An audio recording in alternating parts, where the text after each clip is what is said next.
नमस्कार, मैं मनु पवार।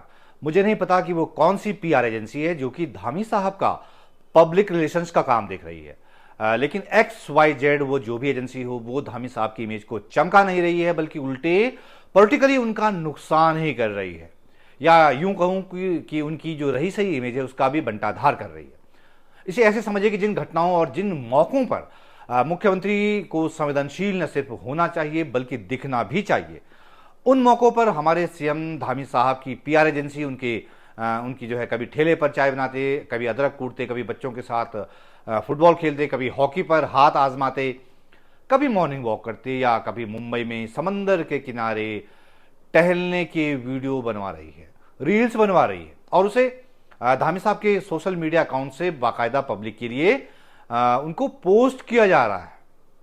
ये बात कुछ हजम नहीं हुई धामी साहब। अब देखिए ना, देहरादून में गोलीकांड के बाद भारी उबाल है। पहाड़ी नगरों में पानी के लिए त्राहिमाम मचा हुआ है, यात्रा अलग से चल रही है।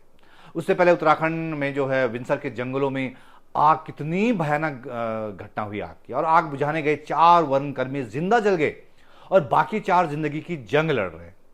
जो जिंदा जले उनकी डेड बॉडी की हालत देखकर, और जो झुलस गए हैं उनके वीडियोस देखकर, तो मैं खुद भी इस कदर विचलित रहा कि मुझे नॉर्मल होने में टाइम लग गया। वहां से आए वीडियोस देखे नहीं जा रहे थे बिल्कुल। और सीएम साहब, आपने क्या किया? सिर्फ सोशल मीडिया पोस्ट के जरिए आपने बताया कि हमने 2 अधिकारियों को सस्पेंड कर दिया है और एक अधिकारी को जो है हेडक्वार्टर में अटैच कर दिया है। बस छुट्टी, चलो अब चाय बनाते हैं, अदरक कूटते हैं। और आप धामी साहब सोशल मीडिया पर मोदी जी का वीडियो पोस्ट करते हुए लिख रहे हैं कि आग की लपटें भले किताबों को जला दें, लेकिन वो ज्ञान को नहीं मिटा सकती। अरे महाराज, हमारे जंगलों में आग की लपटों ने तो पहाड़ के कुछ परिवारों का तो सब कुछ ही जला दिया है। सारे सपने, सारी उम्मीदें जला दी, सब कुछ तबाह कर दिया है। उनकी पूरी दुनिया ही उजाड़ दी है उस अग्निकांड ने।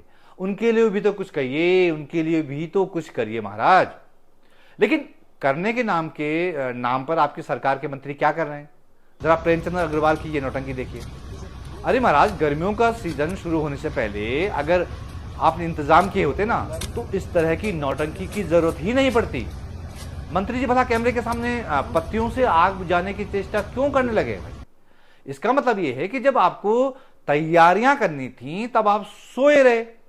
और धामी साहब, जब उत्तराखंड के जंगल धधकने शुरू हुए थे ना, तब आपके सोशल मीडिया अकाउंट्स बता रहे थे कि तब आप करीब 1.5 से 2 हफ्ते तक अपने राज्य से लगभग गायब ही रहे। आप उत्तराखंड से बाहर अपनी पार्टी के उम्मीदवारों के लिए चुनाव प्रचार में ही बिजी रह गए। फुर्सत ही नहीं मिली कि पहाड़ के धधकते जंगलों की आग बुझाने और 4 धाम यात्रा की व्यवस्थाओं को दुरुस्त करने के लिए अपने सिस्टम को टाइट करें। आपको ध्यान होगा कि इस पर मैंने वीडियो भी बनाया था। आप पहाड़ के जंगल जो है तब धधक रहे थे, और धामी साहब मुंबई के समंदर किनारे सुबह की सैर का आनंद ले रहे थे, बच्चों के संग क्रिकेट खेल रहे थे।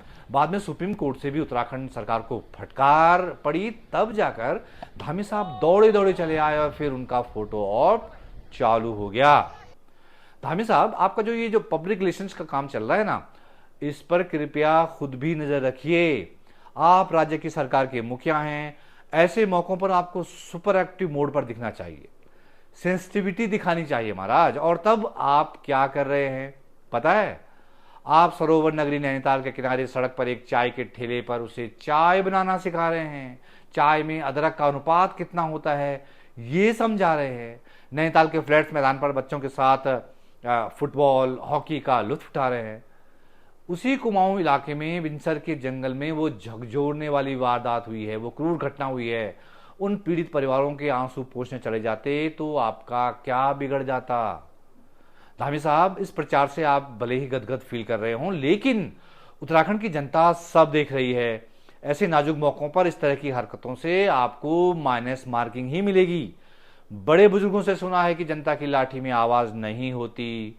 आप तो 2022 के विधानसभा चुनाव में खटीमा सीट से जनता की लाठी का स्वाद चख चुके हैं। फिर क्यों आपने सिर्फ छवि चमकाने पर इतना जोर लगाया हुआ है? सर जी, इस पीआर स्टंट से उत्तराखंड के हालात नहीं बदलेंगे और नहीं आपकी इमेज चमकेगी। याद रखिए, राजनीति में अगर आप मौके की नजाकत को भांपने से चूक रहे हैं तो ये कोई जो कोरी छवि निर्माण की जुगत है ये उल्टी भी पड़ सकती है। बाकी आप समझदार हैं, और जो लोग समझ गए हैं वो कृपया इस वीडियो को धामी साहब या उनके वेल विशर्स तक जरूर पहुंचा दें। और हाँ, वीडियो फॉरवर्ड करने के साथ साथ मेरे YouTube चैनल को फटाफट सब्सक्राइब भी कर लीजिए अगर आपने नहीं किया अभी तक। जो आप अपनी राय रखना चाहते हैं कृपया वो नीचे कमेंट बॉक्स में जो है आप खुलकर रख सकते हैं, और मुझे आपके फीडबैक का इंतजार रहेगा। ये वीडियो देखने के लिए आपका बहुत बहुत धन्यवाद, और जल्द मिलते हैं एक नए वीडियो के साथ।